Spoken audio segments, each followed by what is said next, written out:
this is like dating, everybody. We talked about this. This is, you're going to dip your toe in the water, right? If you're back in the dating scene, it's not like the first one you meet, like great and done. I mean, that'd be nice if it was, but typically. That's not how it works. So just make sure you're looking at all your options.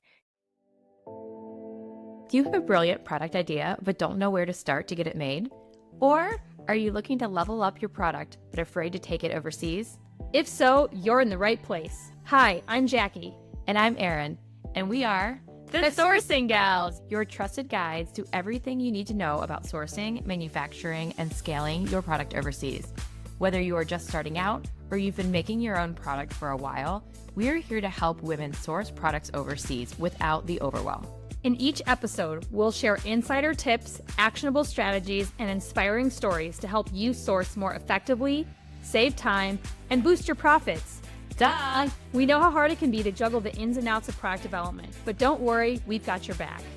So grab a cup of coffee, get comfy, and let's dive into how you can grow your business, make more money, and turn your products into profit.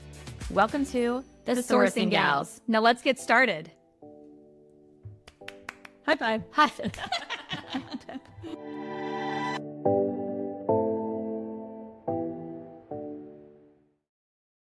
Tired of paying for international wire transfers? So was I, and that's exactly why I switched to Mercury. With Mercury, I never worry about fees for domestic or USD international wires. The platform is free, super easy to use, connects seamlessly with QuickBooks, and their credit card perks are hard to beat. I can spin out new cards instantly for my team, earn 1.5% cash back on all purchases, and right now they're even offering a 2.5% cash back on any ad spend. Terms apply. So stop paying fees and start putting money back in your pocket with Mercury. Learn more and sign up today using the link in the show notes. Hello, and welcome back to another episode of The Sourcing Gals. So today's a fun one because we asked our followers. We did. For their input. We basically just made a story post and said, hey, we're podcasting. What else do you want to know about? Or what do you want us to go deeper into that we've lightly touched on? And we got some great responses. We did. And we had our own ideas of what we were going to do. But I really think that some of the questions were super interesting. And one felt very simple in the way that it's concise and pointed on a very specific topic.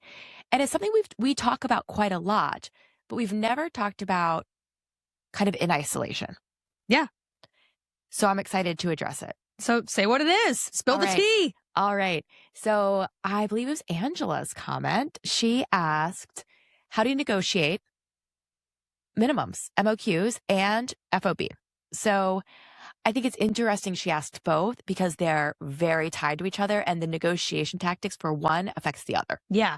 I mean, minimums is something, to your point, we've talked about a lot, and whether to buy to the minimum or not, right? The pros and cons. Just the other week we were talking about that. The pros and cons of the limitations, the production limitations you might have, the raw material limitations you might have, but also, having a minimum can be a great thing too from a budgetary standpoint, sure, depending on, again, where you are in that journey. But negotiating those MOQs, I mean, it's something I still do in my own business. Sure. When I'm testing a new item, this is a perfect example, actually. Last holiday, we launched pillowcases, and I have to buy white fabric. And my pajamas, I would never make white pajamas. It's just not going to be. So I remember going back and forth with the factory on it.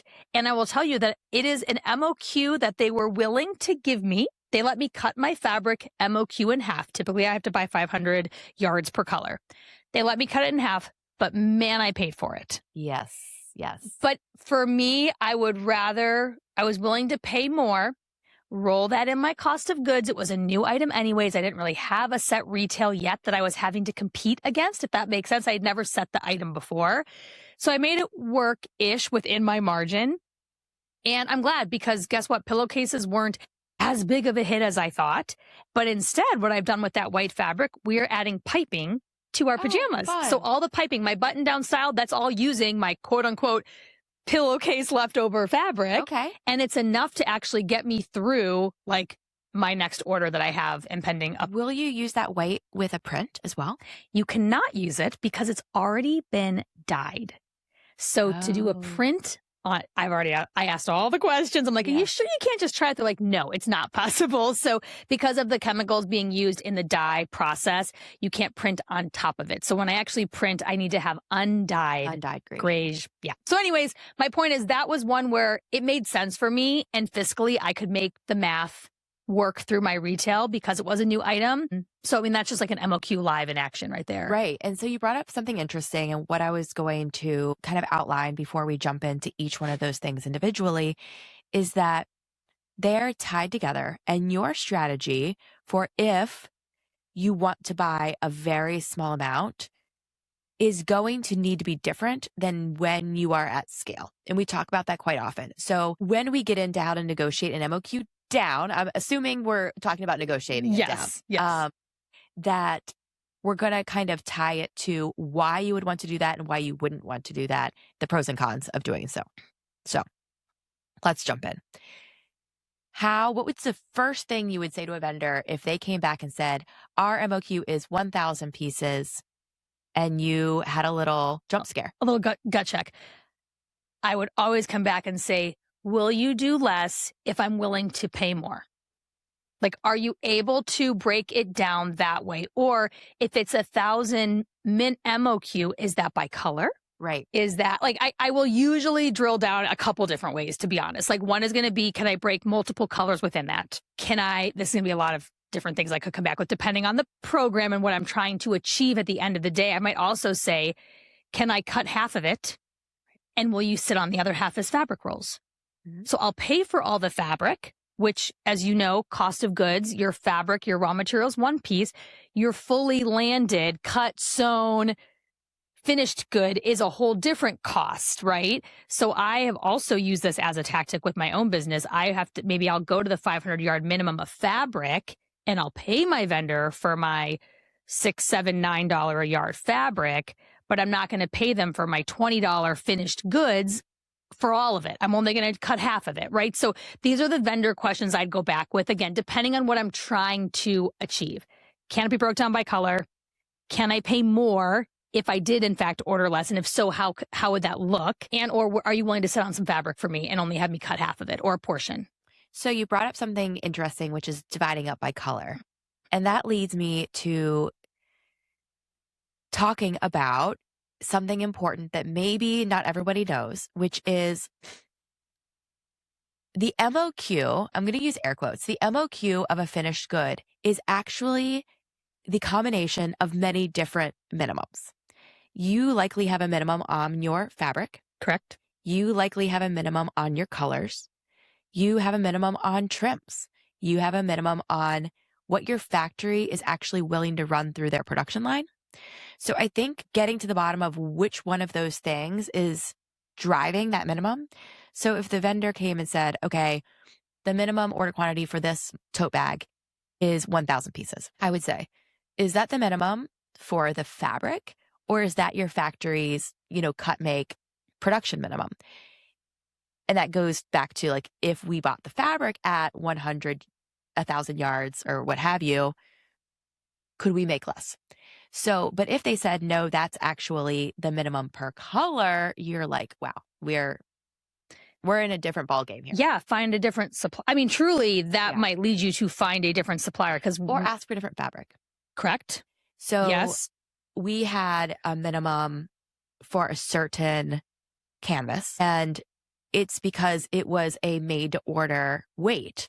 And they said, well, if we did a 12 ounce versus a 14 ounce, 12 ounce is much more common in the market, and we can buy that in much smaller increments. And I was like, well, okay, let's do a 12 ounce. Yes. It wasn't that big of a deal to me to move 2 ounces. Correct. So whether it's like the market, again, air quotes, the kind of like more readily available is a 6 ounce, a 12 ounce, and a 16 ounce. Then you might want to shift your product materials to allow you to have a lower minimum. Something else that brought up in my head, we actually just experienced this with a founder the other week. So the factory came back with a 500, we confirmed, meter, and you'll hear us talk about meters and yards. I've learned different mills use different metrics. It's majority of my career, I feel like I talk in meters, but now my personal pajama brand, they talk in yards. So if you look up the math of it, there is a difference. It's not hugely vast, but anyways, so you'll want to know how your vendor's talking, like which type of metric they're using. But either way, let's just say it was a 500 meter MOQ, right? 500. And so you're thinking, ooh, that sounds like a lot. This client is making sweat sets. Yep. So a hoodie and a sweat pant. So there's something called a yield. If you want to shorthand it with your factory, you call it a YY. Literally a capital Y and a capital Y is how we talk to it in our emails. So sometimes we'll say, hey, what is the YY of my sweatsuit? They came back and said, hey, your YY, meaning your yield, the amount of meters it is going to take to make one sweatsuit is 2.6. So all of a sudden, that 500 meter MOQ, like, I don't want to buy 500 units. Well, wait, hold on.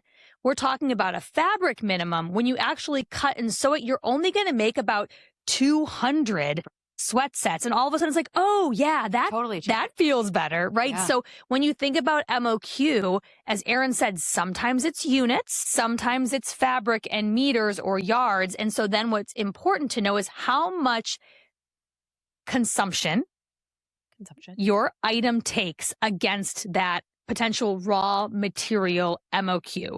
Because again, 1,000 yards might sound really crazy, but if you're making a super oversized XYZ, that might only be 500 units. That might be 350 units, depending on, again, what the complexity, the wastage, by the way, there's things called wastage in manufacturing where they're going to cut your pattern pieces. So you might think 1 meter should be exactly, I should fit three handbag sides on 1 meter.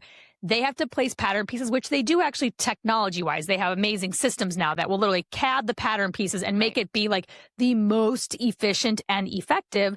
But for anyone that's sewn, there is wastage. There's pieces you're going to throw away. So I say all that because a 500 meter MOQ, don't automatically think that means 500 units. It really depends on your product. Now, it can also go the other way. If you're making a small scrunchie, if you're making a scrunchie and there's a 500 meter MOQ, you probably have a few thousand scrunchies. Yeah, probably need to, that might not be the right option for you. So again, it can go both ways, but I think it's important to clarify that with your factory and also know your rough consumption if they're talking to you in raw material minimums. Absolutely. Tell me this. What if your sourcing agent lived in your browser? Meet Axio. This is Alibaba's AI-powered sourcing engine that understands what you need. It matches you with pre-vetted suppliers. It analyzes trends. It even helps with compliance. If you want to test for a special certification or custom specs, Axio handles that. With the new Axio agent, it automates requests for quotes and follow-ups as well. Even us, the sourcing gals, we have used it to cut sourcing time from weeks to minutes. And with our code, the sourcing gals, your first month is just $1. Then $19.99 per month after that. If you're launching or scaling a product business, this tool changes the game. Try Axio with our code today. So we talked about the first thing we would do is find out where the bottleneck is, like where the limitation is. Is it in materials? Is it in color? Is it actually just with your factory? Are they saying like, we're not going to get out of bed for less than 1,000 units? That's a harder one to negotiate. But the next thing you would do, which is kind of the last thing I would do, is can I pay more? Correct. Can I pay more to get less? Yeah. And that's what for me and what I needed to do, it made sense. It doesn't always make sense. So I wouldn't come out of the gate and say, can I pay you more money? Yeah. I would try to really understand why those numbers are what they are. Not only will that give you more information about your product, it'll help you to negotiate better. And it'll just show that you know what you're talking about. Yeah. And I think this is also, we talk a lot about casting vision for your factory, right? If someone just feels like you're pushing them down, right? They might have questions of, well, are they ever going to be able to hit the minimum, right? Or can they ever hit 1,000 meters? So there also might be some dialogue in the back and forth emails to say, hey, right now I'm testing a new item. This is why I'm asking if you can be my partner. We love the word partner. Can you be my partner on this and help absorb some of this cost so that I can learn? Because the goal is that I want to come back and buy X amount, right? So it's like taking them through the journey of not just like, oh, I'm just going to buy the minimum because this is my business model and this is how I roll. Like, no, explain to them what you're doing. Hey, I'm launching a new product. I really want to minimize my risk here. But however, I'm also buying XYZ on the other side. Like, can you meet me in the middle here? Right. So I think letting them in on the why, and that it's not your goal to always run to the MOQ or below the MOQ for that matter. So I had an incident yesterday, because it wasn't really an incident, yesterday where I was trying to buy just 100 units of something that we had already run. The vendor said, okay, well, the fabric is available, colors, we chose from a color card, but we have to make a certain amount of money per order to really make it worth our while. So if your order is less than 1,000 total dollars, there's a $200 upcharge. I love that. Okay. That's great. I'll take it. Great. And so we took it, we added it to the product cost, and bingo, bango, the brand has their small little test order. Yeah, that's brilliant. I don't think I've ever heard of that before. I feel like in my past, we've been work with like bigger brands. So we're maybe not in that small of quantities recently, but that's great. I dealt with that a lot in my furniture brand. When I was buying wood products out of India, there was like a $5,000 min. So as long as I met that min, it didn't matter how many SKUs or how many products, as long as the PO met that min, they were cool.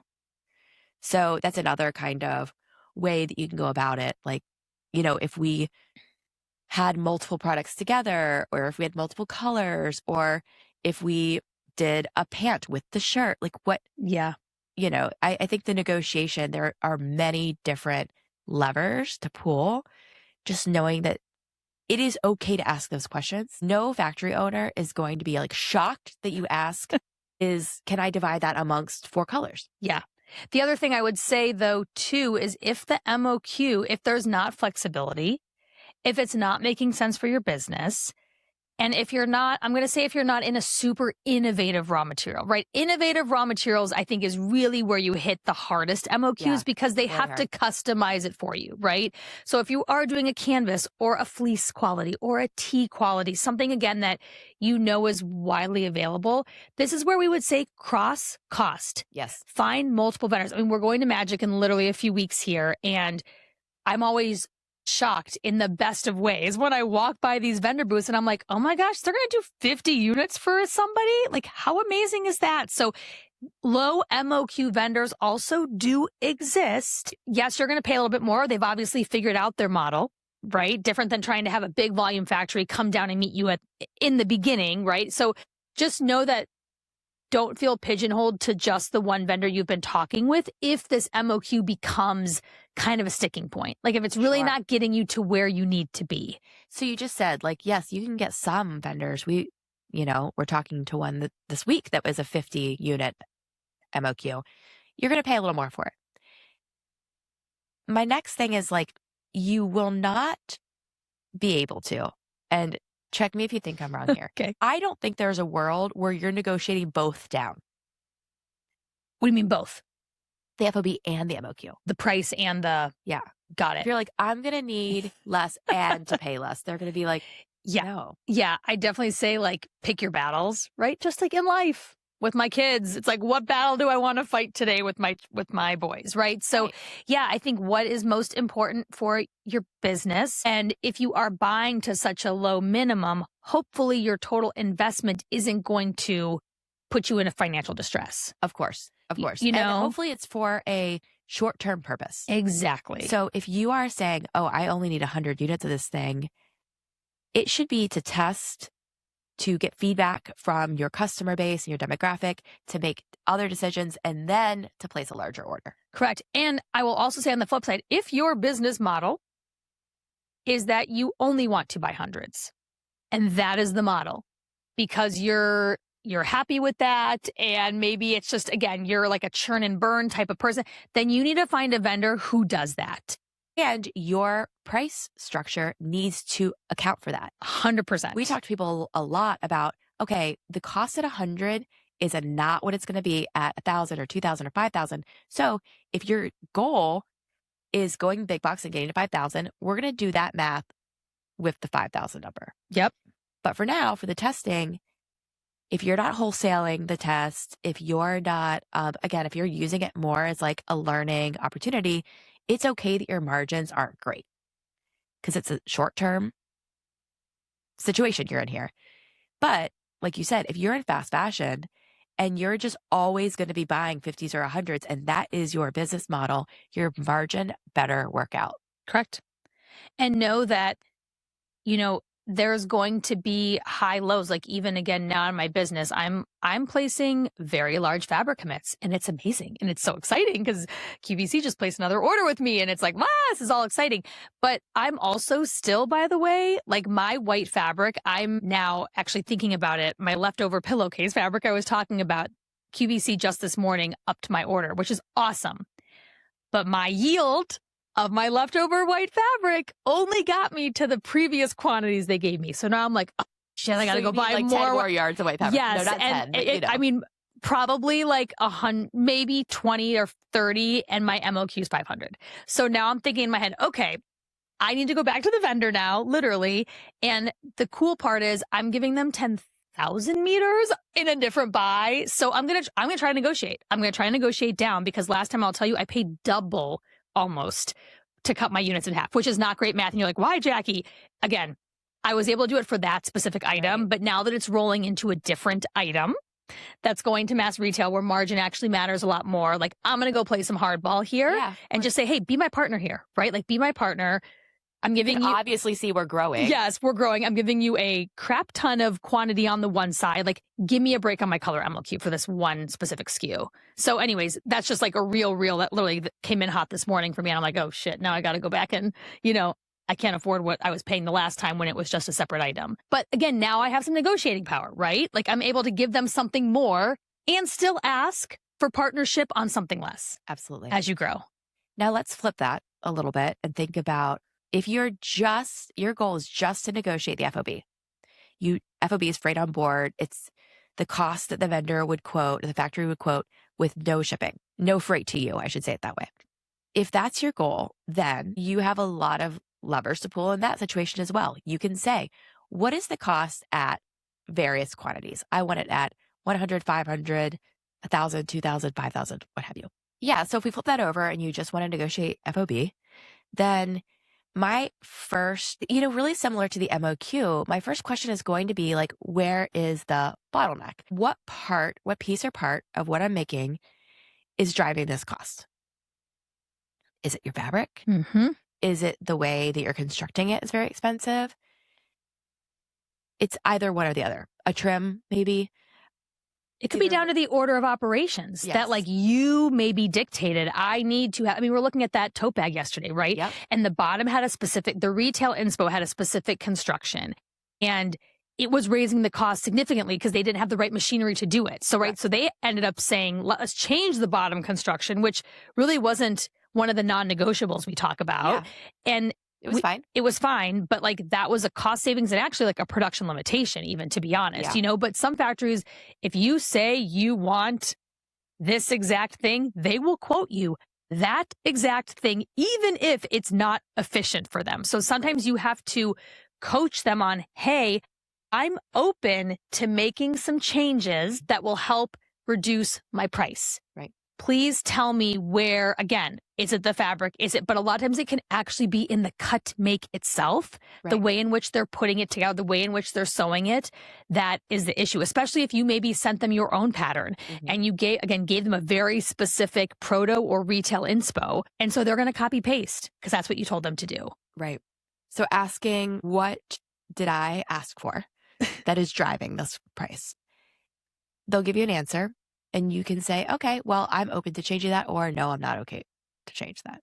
So that would be like my first thing. My second thing would be to ask for the costs at various unit tiers at, 500, 1,000, 2,000, 10,000, what have you. Then you can kind of see where the economies of scale really jump in and you start getting some good cost breaks, and you can make that your goal as a business. Okay, this is where we need to be at scale. Sometimes also what could be driving it is literally like a component. So maybe it's not your actual construction, but maybe it's a trim. Oh, yeah. like a specific trim. You wanted a certain twill tape and blah, blah, blah, blah, blah, right? And it's like that twill tape alone is like adding in like an exorbitant amount of cost. So again, sometimes even getting back in the retail days, we called it a cost breakdown. Yeah. Now we used to dig in back in the retail days. I mean, we're talking down to thread and buttons. How many buttons and what the cost of each button was. And it could be nauseating to your factory. So I wouldn't necessarily say, especially if you're trying to like negotiate some smaller quantities, right? It's not worth it. Now, as you scale and grow, and if you're really getting some volume. Now, I'll interrupt you and say, like, yes, that's nauseating for factories. I wouldn't go down to the thread level, but you're definitely allowed to say, what's the cost of this fabric that we're using? Yes. And your components. Yeah. The buttons, again, like it could be as simple as your button that you sent them to source might be a certain, metal plated or coating that actually costs 25 cents more. And all of a sudden you have 4 buttons on something and like, wow, that's 60 cents. I'll give you an example from yesterday too. That's actually 80 cents. Sorry. Embroidery is expensive. Mm-hmm.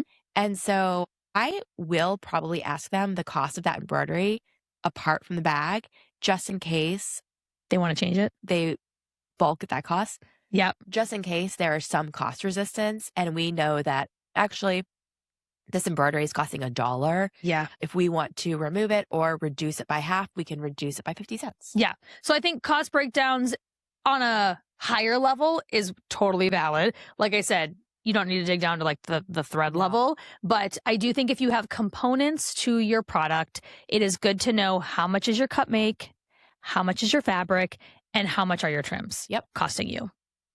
That's exactly right. Like those 3 categories are very fair to ask. I know what I was going to say. I had this thought, you guys, and it went away. And I'm like, it's gonna come back. This is welcome to perimenopause. Okay, so it's back. My other point about pricing, when you are pushing back on an FOB price, ask all these questions. Very, very helpful. But if you have no benchmark to any other factory and what they would charge, you might be a little bit like yelling into a vacuum a bit. It doesn't mean anything. It doesn't. And they might be giving you a hella great price, but you don't know it because you have no point of comparison. You only have the math that you've done in your head, the margins you think you need to get to in your head. So especially with new products, I mean, I always say 2 to 3 factories get a quote. Get a quote. That's what your 1-pager tech pack's for. That's what you don't need to give them everything about your business model either. It's just a gut check. Go on Alibaba, go on Axio, like the AI tool, plug in a like item and just start to see from a general market landscape, what is a scrunchie going for at a custom this and that, and look at the MOQs because maybe this vendor that you've been introduced to or met, however way, like that might be the best price and you don't even know it because you have no point of reference. Or it could be the opposite. Maybe they're taking you for a little bit of a ride. And if you just would have done a little bit more research and cross-costed it, same information, multiple factories, maybe a different factory works better with smaller quantities or works better with your material. Like there's so many ways that factory, a different factory might be more efficient for your product category. And I want to add that's not something that you would only do as a beginner. 100%. That's something that we do every day. Yeah. Very true. Back to the tote we looked at yesterday. I had that at 2 vendors. Yep. And one came in almost $2 higher than the other. Yeah. Same units. And I was like, all right, well, we're not doing that. Yeah. I mean, even a client project we're working on. I mean, we started with one and you actually cross-costed it with like 3 different vendors and cross-sourced it. And holy cow, like we're saving the client a lot of money. And it's not like it's a vendor we've never used before. Oh, yeah. I know what you're talking about. It's now. not a vendor. Like, which product are we talking about? It's not a vendor we've never used before. We've used all these vendors. We have. It just so happens that for this fabric and this silhouette, this vendor is a lot more cost effective on it. So what's interesting about that story is that we sourced that bag with 3 vendors. Vendor 2 was the cheapest and the best, really, like the best quality and the cheapest, like all around great. But the tote I was just talking about, we sourced with the same 3 and vendor 1 was the best. Huh. Yeah. I mean, again, different raw materials, different capabilities, different quantities. Like there's all different best stats. Like yes. The vendor who we're doing this like more involved bag with, they're good at doing handbags and things with like a little bit more structure and a little bit more complex. Whereas the other one is more like basic totes, basic makeup bags. Like it's just their best at is different. And vendor 3 does really well when you have volume for them. Right. Like they give really good price breaks, while vendor 1 is better to work with on the lower quantities, but maybe the price breaks aren't as rich as 100%. we scale, right? So there's nothing wrong with vendor 1 versus vendor 3. And we use them both. We use them both. So I love how we're ending this here, because truly, don't just think you only have one option. We actually train a lot of our founders to eventually, now if you're a startup, you don't want to spread yourself too thin. No. But as you grow, as you scale, you might have a vendor that works for your e-com business, and you might have a totally separate vendor that's going to work with you for big box. Mm-hmm. And you might have a vendor that works differently, right? So, and that's okay. But information is gold. And so especially if you are starting out and you don't know a benchmark, like now, Erin and I have enough of a gut check that we know if we have a random vendor coming in, and quoting us, I know what a t-shirt costs. Yeah. You know what a handbag costs, right? Like we have these gauges because we've done it for a combined 40 years, right? But still, even with that knowledge, we go to 3 vendors and we're finding wins for different products at different ones. Mm-hmm. So do your homework. Ask the questions. It's okay to ask you should ask the questions. Please ask the questions. What's behind this FOB? What's behind this MOQ? And, can you give me more information? Yeah. And then again, don't be afraid to go get a couple quotes. This is like dating, everybody. We talked about this. This is, you're going to dip your toe in the water, right? If you're back in the dating scene, it's not like the first one you meet, like great and done. I mean, that'd be nice if it was, but typically. That's not how it works. So just make sure you're looking at all your options, gathering as much information as you can. And guess what? Maybe one factory comes back to you with something that you're like, that's brilliant. Let me go back to my other vendor and actually propose this, right? Like they might come with different solutions that you can then leverage with your other conversations. Absolutely.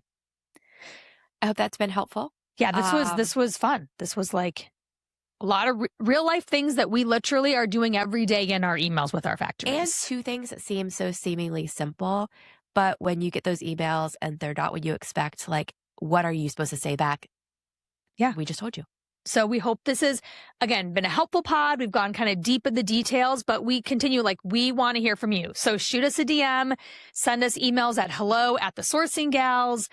Today, guess what we have this afternoon? Do you want to say something about it? We have a call at 12 o'clock with the Founder Circle. The Founder Circle. So for those that have been, hearing our commercials kind of in between our podcasts, but we have built an amazing private Facebook community. We have over 20 or 30 now, founders in our group. We have a monthly call. They bring their Q&As. We talk about literally whatever it is that's on your mind that you need to discuss. It's a great group. We're having a lot of good dialogue back and forth between the founders, sharing of resources, sharing of tools. We share weekly wins. We share frustrations. I mean, all the things that's kind of like this perfect, private community of people who are building product-based businesses. And a lot of people are in exactly the same spot where they need help. And so it's really relevant. Yeah. So anyways, if you're interested in the Founder Circle, go to our website, sourcinggals.com. We have a link there. We have a link in our bio as well on Instagram. But join. It's a cheap date. It's a great community. We're having a lot of fun with it. I think there's a lot more things we want to do with the Founder Circle as we continue to grow and evolve that community. But we have our call day. So I'm so excited to log off here and hop onto that. I thought you were talking about the other thing we had today. That's for another podcast. Okay. We'll talk about that later. We're going to leave you with bated breath on that one. All right. But tune in next week to hear about that. Okay. This is funny. We have 2 things going on this afternoon. And Erin's like, wait, I meant this thing. I'm like, I meant this thing. Okay. You can give a sneak peek on the thing you were thinking about. Yes. So we are exploring and having a meeting later today with a different podcast studio where we'll have a producer who will help with our podcast. Yeah. So it's very exciting. Sorry. I was thinking of something else I'm doing and then you're doing tomorrow. That is for a later podcast. Tune in the following week for that, for some magical, mystical fun. But I brought up the podcast studio orientation because there could be some visual changes and hopefully lots of quality changes here to the podcast as we progress. And we're so excited about that. Yeah. So, okay, we're going to let you go. I know it's been a lot of information. Thanks for following along. We'll see you back here next week on The Sourcing Gals.